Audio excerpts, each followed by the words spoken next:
Hechos, acontecimientos y personajes del automovilismo.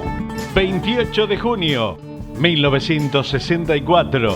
El equipo Brabham lograba su primer triunfo en la máxima categoría. La Fórmula 1 llegaba a Francia para disputar un nuevo Grand Prix. Ya desde la clasificación, los Brabham demostraban que estaban muy cerca de un triunfo.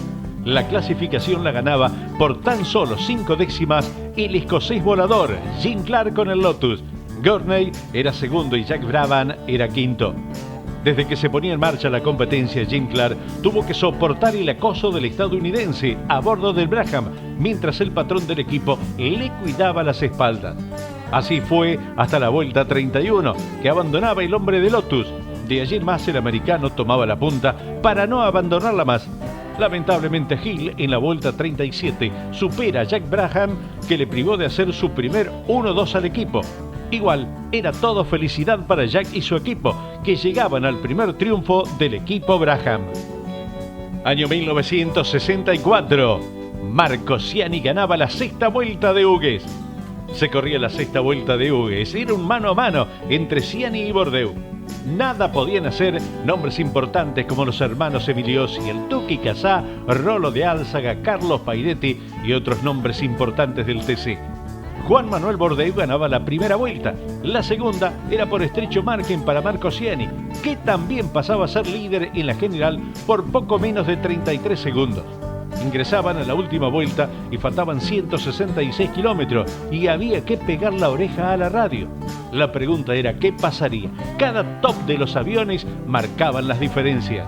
En una se acercaba Bourdais, en otra se acercaba Ciani, que mantenía la diferencia. Era un final de bandera verde. En uno de los parciales, promediando la vuelta, descuentan los de Olavarría, que se ponían a poco más de un minutito. Pasando más de media vuelta final, se notaba que Marco Ciani levantaba un poco. El promedio estaba en el orden de los 185 kilómetros por hora. Ahora, detrás de la polvadera de Ciani, se ve la coloradita de Bourdais. A poco más de 12 segundos. Había que esperar a la bandera cuadros. La incógnita estaba latente. Mientras el sapito de Venado Tuerto se mantuviera delante de la coloradita, era el ganador. Habían largado cada 15 segundos. Bourdais, el número 3, y Ciani, el número 4. El del Dodge lo había superado en la segunda vuelta y era quien abría el camino. Era un final electrizante que se definió por poco más de 35 segundos. Ganaba entonces Marco Ciani, segundo Bourdais, tercero Dante Emiliosi. Año 1970. Los 500 kilómetros de Buenos Aires para los Sport Prototipos. Los acompañaban la mecánica argentina, Fórmula 4 y Fórmula 1. Llegaba el plato fuerte, los 500 kilómetros de Buenos Aires. Por primera vez la categoría implementaba las carreras largas. La categoría estaba en su esplendor. Era un carrerón. Estaba lo más granado del automovilismo. Estaban todos los nombres importantes. Una carrera de más de 3 horas y la categoría no defraudaba. El espectáculo estaba presente cuando parecía que todo era para Andrea Bianini. Cuando solo faltaban 8 vueltas, poco menos que 50 kilómetros, el cable del acelerador lo dejaba tirado a un costado del circuito.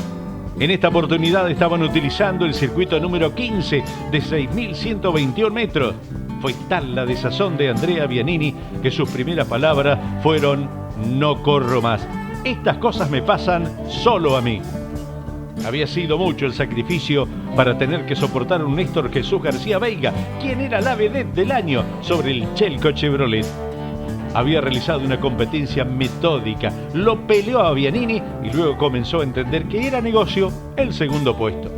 Con el puntaje que entregaba esta competencia, lo ponía a mitad del año en las puertas del título.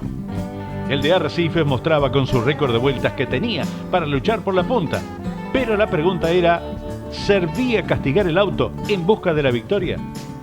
Seguramente la respuesta fue mejor asegurar el segundo puesto y a poco del final se encontraba con la victoria, que no estuvo marcado por el dramatismo, ya que una pequeña falla lo hizo zozobrar si podría ver o no la bandera cuadro.